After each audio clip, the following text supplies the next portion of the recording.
Hey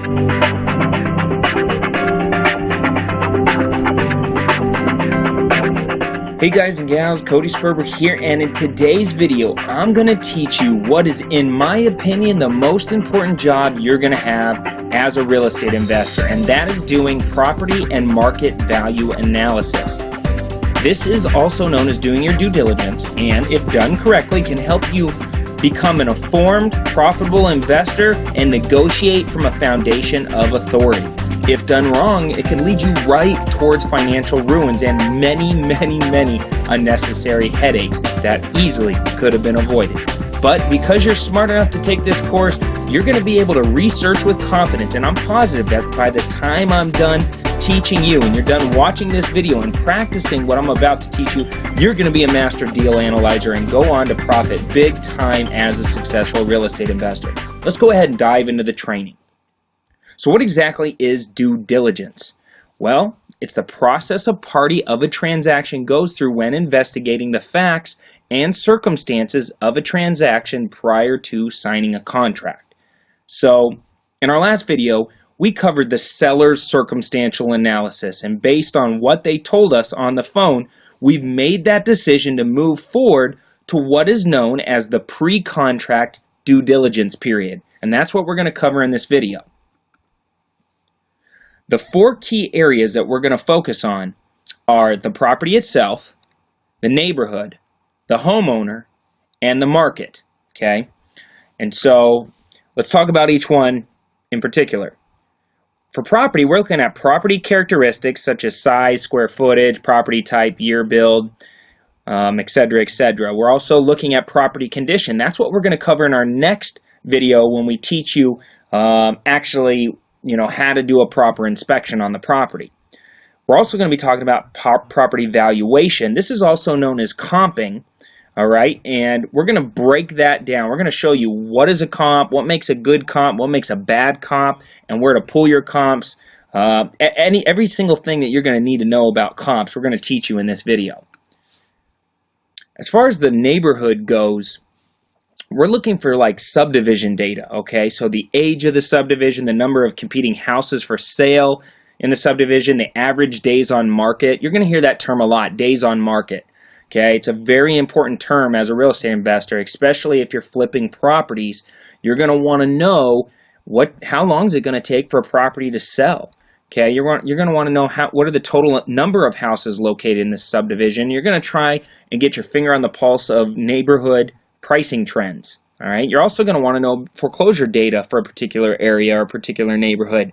The number of pending foreclosures, short sales, and bank-owned homes is going to affect the price. As you could probably expect, if a bunch of foreclosures are on the market, they're active listed on the market, you can expect that the values are going to decrease, okay? Because in most cases, banks don't want to own properties, or the homeowners don't want to let their home go into foreclosure, and they'll end up, fire selling the property in order to get out from underneath it. The homeowners, what we covered in the last video, that's the circumstance analysis, and this is where we got the basic contact information from the homeowner or homeowners, the reasons for selling, what their hot buttons were, what price they wanted for the property, and we did a complete financial review with them. Remember, we're looking for homeowners that have to or need to sell, and that's what we uncovered doing a circumstance analysis. As far as market trends or the market analysis, we want to know the current appreciation rates of an area. If you're doing long-term holds, you want to know what the current appreciation rates are. On average, it's around 3%. Right now, it's much lower. Sometimes it could be a lot higher in a heavy appreciating market. We want to know the total number of active listings in the entire zip code, for instance, or the entire city. That's going to give us perspective on what's going on in that city or zip code. We want to know the average days on market for the city or the zip code as well. We also want to know about our statewide foreclosure rates. So, where do we get the information that we need to do our due diligence? Well, online. We're going to get it from public tax records, online Google searches, online comping websites like Zillow.com and FinestExpert.com, and of course, from our investor-friendly real estate agent. Now, our goal is to come up with an estimated value that we believe the property is worth. That way we can make offers and negotiate with confidence. So I'm here at my property profile checklist, and I'm going to go through this checklist and show you what tasks you're going to need to check off in order to build a complete property profile, all right?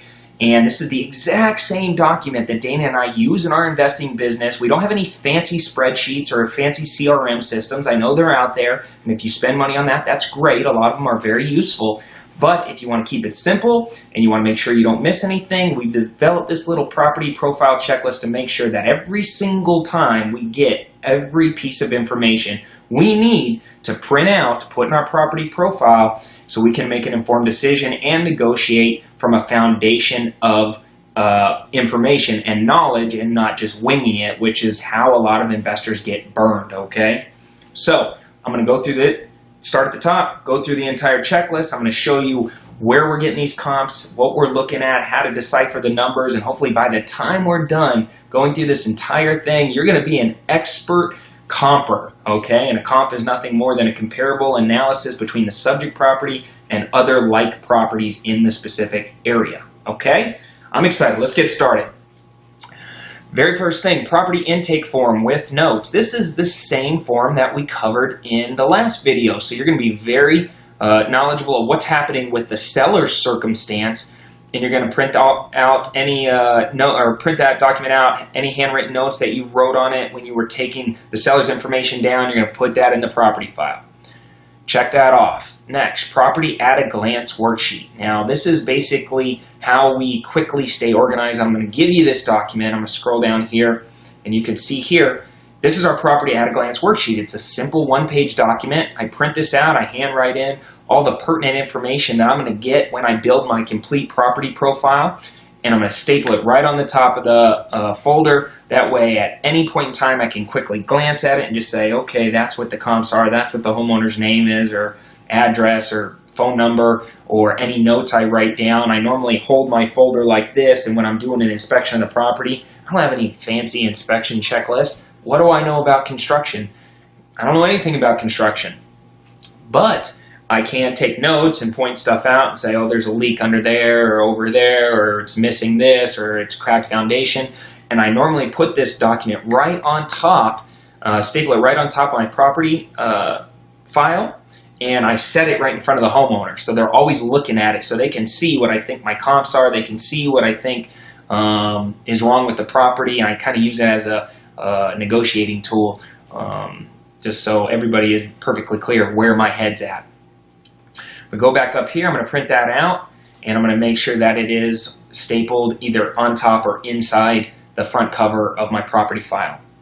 Next, print out any MLS listings, old or new, okay? If you've never seen an MLS listing, you're going to call your real estate agent, and you're going to say, hey, here's the address. I'm looking at this property. Find out if it's ever been listed, and if it has, shoot me over the old MLS listings or the current MLS listings. You want them all. Old, new, doesn't matter. You're going to get a lot of great information. Sometimes the real estate agent didn't attach pictures on some of the older ones, but maybe the newer ones have it, or vice versa. So you're going to want them all so you can kind of see the property trend over time and see how the pictures have changed over time. A lot of times you can also catch little things like if additions were made. An old property listing might not have the addition, whereas a new one will. Okay, and so I'm sitting here, I'm going to do a case study when I'm pulling all these comps. 7101 West Sac Drive in Glendale, Arizona. This is a property Dana and I purchased at auction. Okay, so when we were running these comps, it was the morning of the auction. We were doing this at lightning speed, trying to put all our numbers together. So you don't have to spend a ton of time doing this research. You could do it all within, let's say, half an hour to an hour if you got your stuff together and your power team members are, ready to get you the information quickly. So this is what I'm looking for. I'm looking for the pictures. I'm looking for property information. I'm looking for descriptions of the property, when it was listed, how long it was listed for, what type of listing it was, all that good stuff. So I would print this out. I don't spend a lot of time on it, just print it out, stick it in my property file. Then I also ask my real estate agent to send over tax records, okay? MLS, the multiple listing system, is almost always attached to the tax record database, but it's not the same public database that you or I might see if we were just searching around online, let's say on the tax record website, because the MLS reformats that data in a nice, pretty way and gives you a little bit more information if you come in as a real estate agent, versus coming in just as somebody off of Google, let's say. So I'm going to show you the tax information here, and you can see I'm going to print this document out, or actually have them email me this document. They would just click email this page, and almost all MLSs are the same in that way. There's a way to send out the listings and the tax information, so I would get that as well, and this gives me some very important information. So if I come back over here to my property profile, you're going to see print out any MLS listings, old or new. Tax records is the very next thing. What I'm looking for is to verify ownership, number one, and check the APN number, which is the parcel number of the property. I've also seen it called a folio number, okay? Then from there, I also want to get the tax assessor or treasurer's website information so I can see what taxes are currently due. So as you can see, I'm here. Very first thing is the APN number, okay? I want to know the APN number because not everything is described by a taxable mailing address, meaning if I say I'm buying your property at 555 West Main Street, that might not explain exactly what 555 West Main Street is or what land I get that comes along with the property. Whereas the parcel number is very specific and tells you exactly what you're going to be buying. Okay, it's very important. I hope you guys caught that, because I purchased a property wherein I just wrote the mailing address, or the taxable mailing address, instead of the parcel number, and I ended up doing online research on a totally different property because it was pulling up not by the APN. I wasn't looking at the APN number, I was looking at the mailing address. I was getting wrong information. I almost bought this property, okay, and based off bad information. Until I got it figured out, I ended up buying the property anyway, but until I got it figured out, I would have been thinking that the values were over here when the real value was over here. Okay, so that APN number is crucial.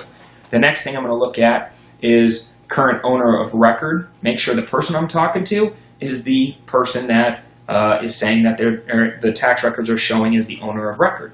Okay, reason this is important, okay, lesson learned. I used to not pay much attention to this stuff until one day I created a purchase contract where I just said, let's say Bob Jones is selling me the house, where in reality the property was in a trust and Bob Jones was the trustee of the 123 Main Street Trust. You get what I'm saying? So I had it wrote wrong on my purchase contract, and that's not a legal sale if it's not the legal seller. Okay, I actually had to have him we had to redo an addendum and fill out the contract to be him as trustee, not him as his personal self. All right, so tax records, APN, and verification of ownership. Plus, you can come on down here. Most tax records show the sales information or the transfer of title as it goes along time. You can see here we purchased the property for $209,000, ended up selling it for $250,000. Not a bad deal, huh? By the time you're done doing the fast track system, you're going to be doing deals like this all the time. I'm telling you, they're out there. You just need to know how to find them. Building information, I can see the living area, the square footage, the year built, lots of information on the tax records. Print this out. You would literally print it out and stick it in the property file, okay? You can also have your real estate agent print out comparable properties. Now, tax record comps aren't always like an MLS comp, okay? Most times tax record comps just kind of give you a gauge, it's like a compass. It puts you in the right direction, but they're not super reliable, okay? And if I just click on this, you can see here it's showing me the value of $196. In reality, I know the value of this property is closer to $255, okay, because I sold the property for like $250, well, I sold it for $256,000, I believe. So you can see here that's $55,000, $60,000 off, but that's because I haven't tweaked it yet. So if I come down here, if you start looking at sold within the last 3 months and start updating this criteria, you can start dialing in, see the values are changing by dialing in the criteria of the comparison properties. So if your real estate agent is super savvy, they know what you're looking for, they can dial this stuff in for you. If not, it's a gauge, but it's not super mandatory. All right, so let's go ahead and go back here. Okay, this treasure information is the next thing I'm going to be looking for. If you come back to property tax information, a lot of times I can get here to the county treasurer's website, and you can see here that here's what the taxes are owed on this parcel, that there's $967. It's current, it's not behind in taxes, but I would want to know what's owed on taxes, because if I'm buying a property, especially if it's in foreclosure, many times the homeowner hasn't been paying their mortgage payment. Many times PITI, which is principal, interest, taxes, and insurance, when they don't pay their payment, it doesn't pay the taxes, and therefore they might not have paid a year and a half. Was the last time they made a payment. Therefore, they owe a year and a half's worth of back taxes. That changes the value considerably.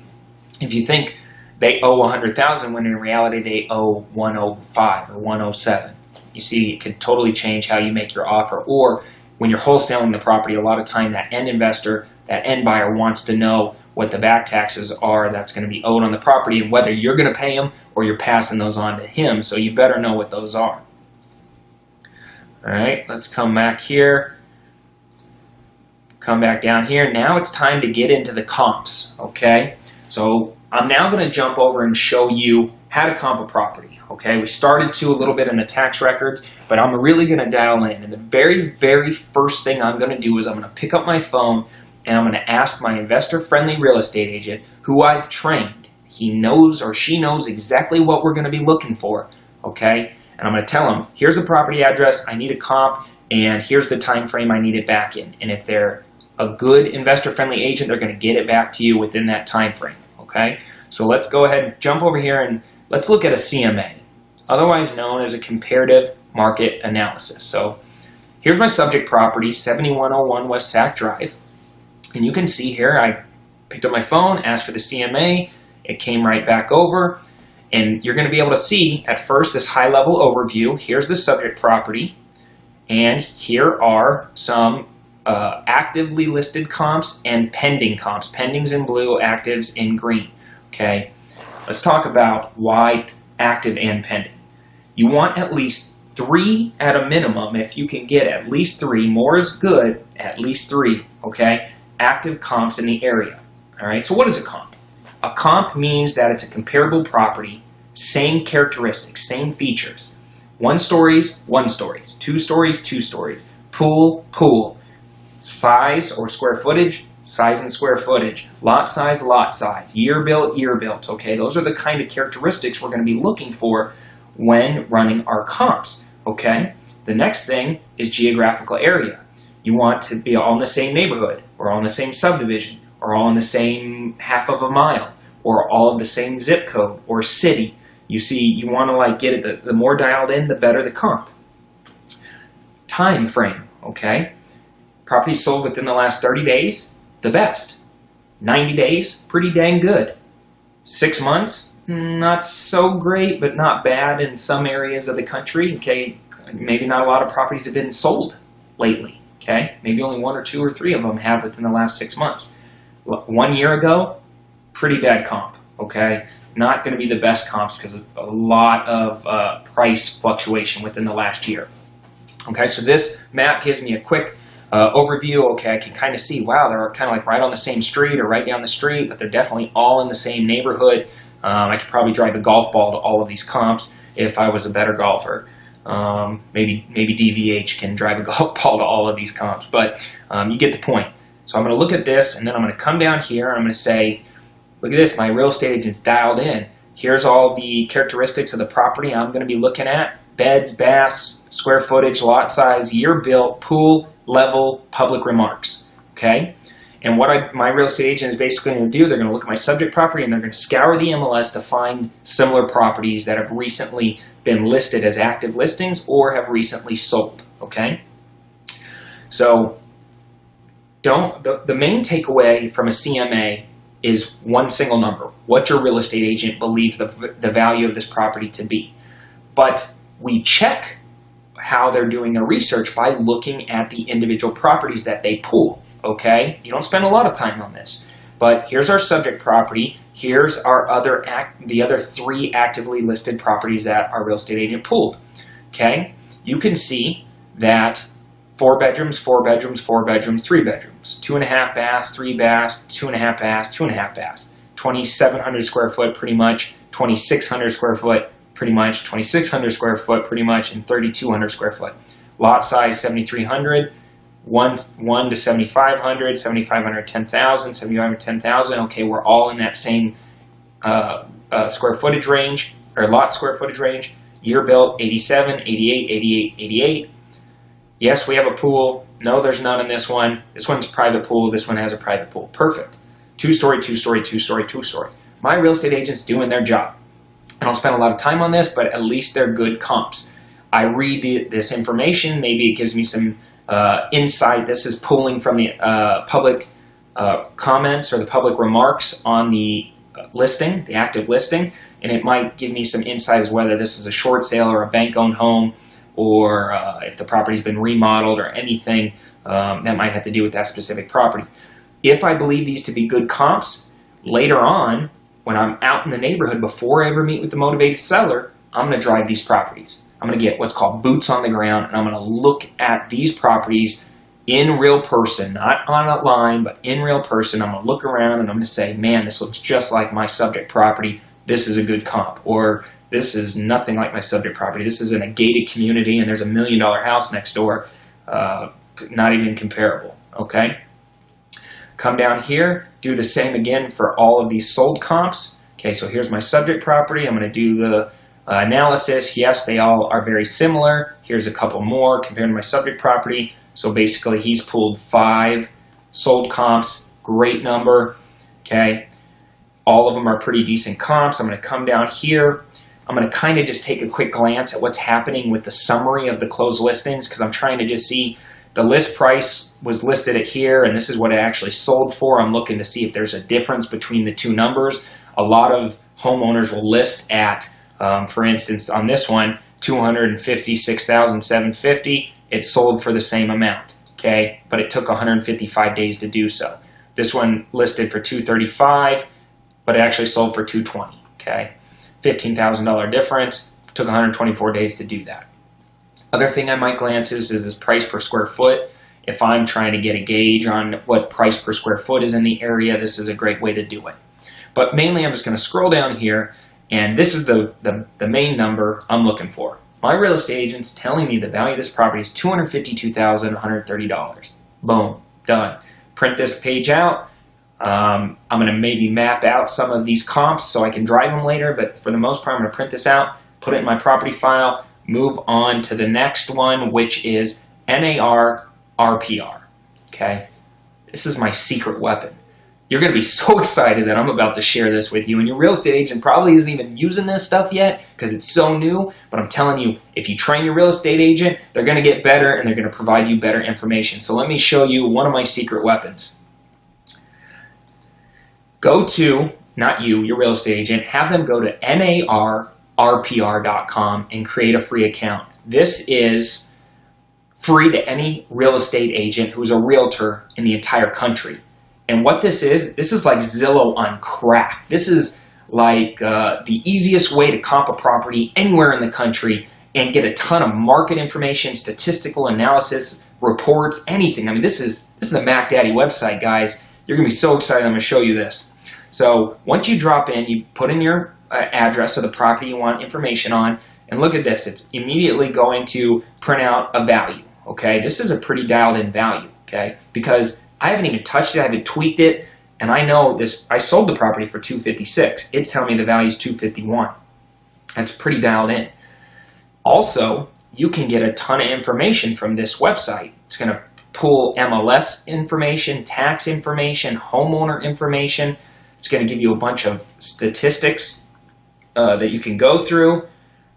You're going to be able to get distressed information. Look at this. This tells me when and where and who's going to hold the trustee sale of the foreclosure auction. That's great. You can give me phone numbers to give them a call. So if I don't want to pay foreclosure data service, but I'm tracking a specific property, not every property, but a specific property, this is a great way to get some trustee information without having to go to 10 or 20 different websites trying to figure out who's the trustee, how to get in contact with them. It's all pulled together on this one easy-to-use website. But really, you're going to come in here, your real estate agent's going to go through this. They might have to tweak out some of the comps just to make sure that they're dialed in, kind of like what they did on the CMA. But then they're just going to simply send you a report, okay? And this is what your report is going to look like when it comes to your email inbox. All right, let me scroll here to the top. Guys, this is so sick. You're going to print this report out, and this is going to have pretty much 95% of the information that you're going to want. And it's free. You don't have to pay an expensive service to get this information. You just have to make sure to take care of your power team members so they want to take the time to give you this information. So do a lot of deals with a single person, single real estate agent, and they're going to take good care of you. That's for sure. So here's the report. Comes in this nice, pretty format.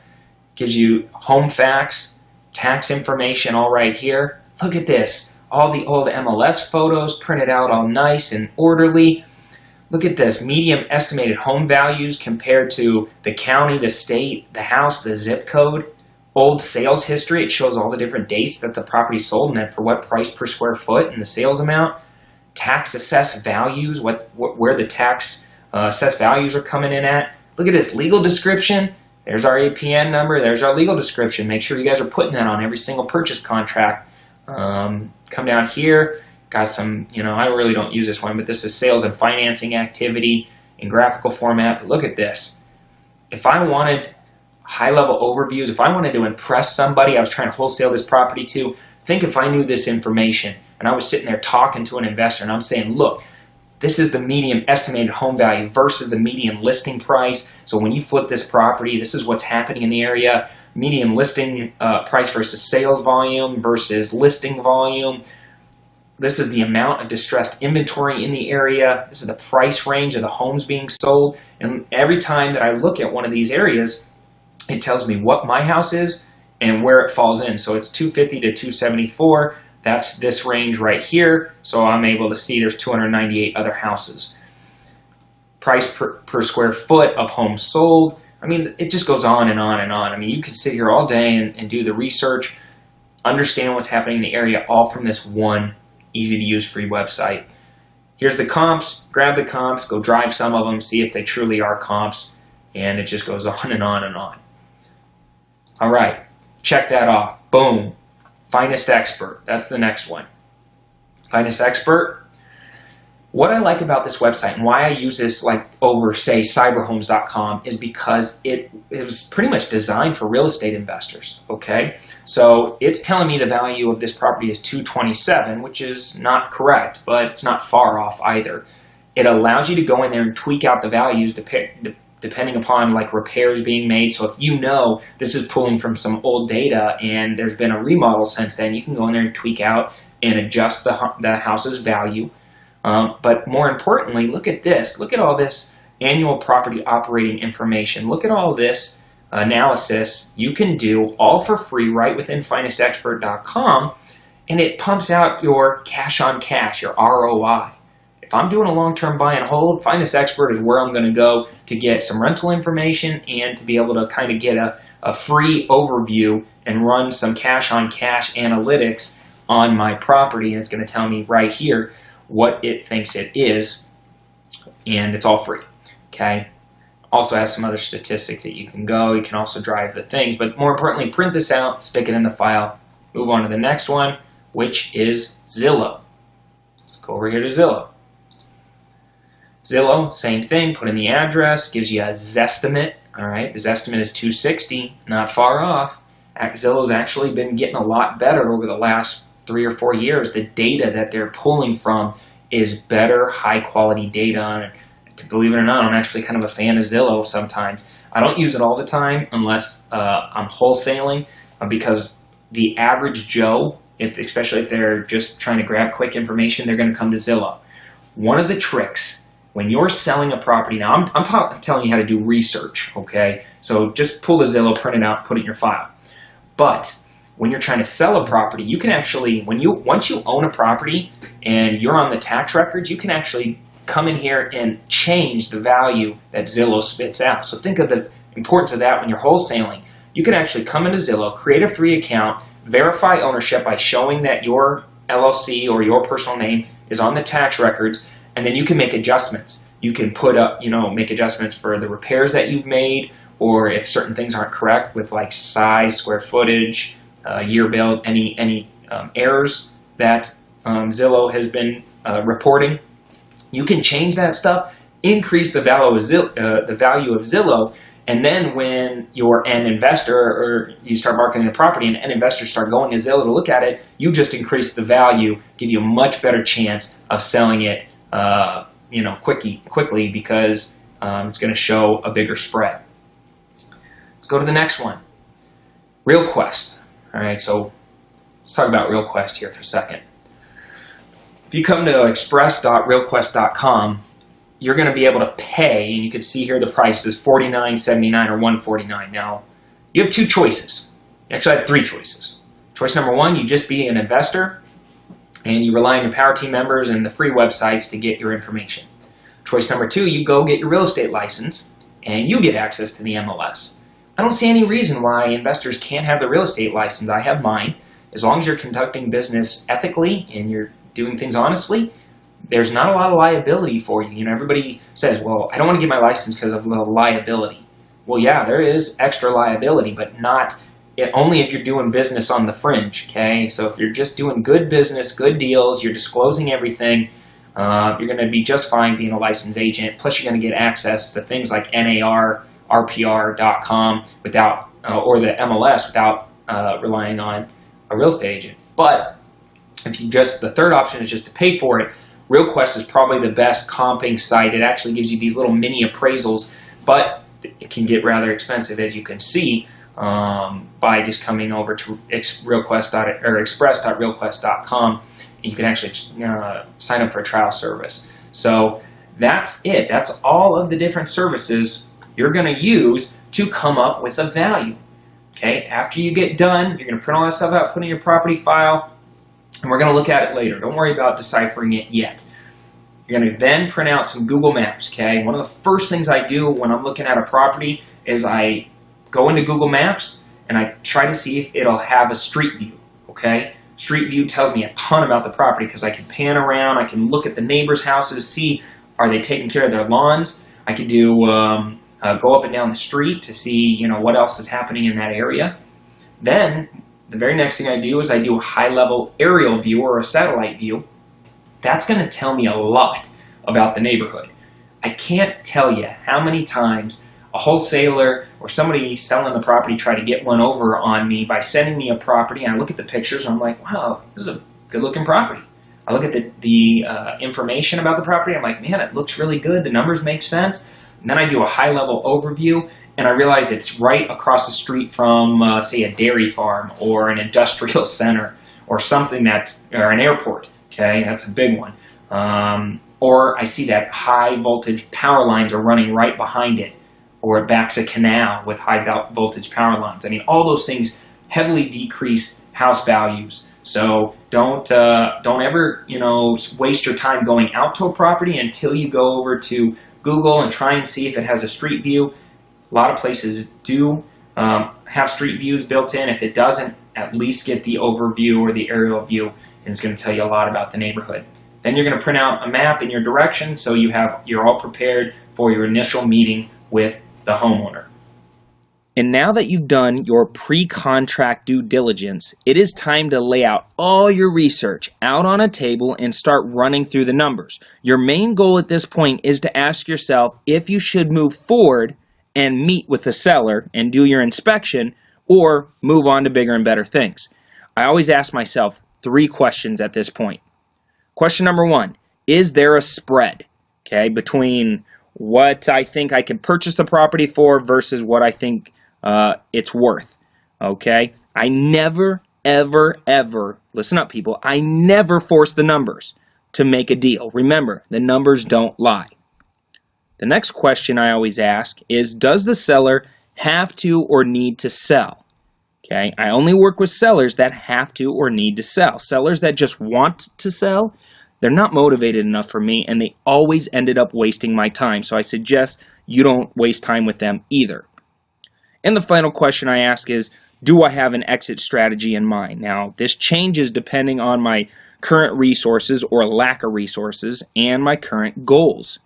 If I can answer these 3 questions to my liking, I'm going to go ahead and move forward to the next phase of due diligence, which is driving my comps and doing an inspection of the subject property and meeting with the homeowner. If not, I let the deal die or I pass it off to another investor in my network.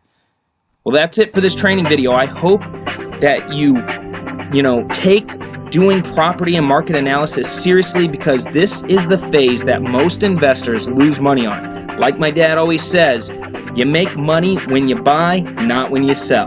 Thanks for watching. I'm going to see you guys on the next video.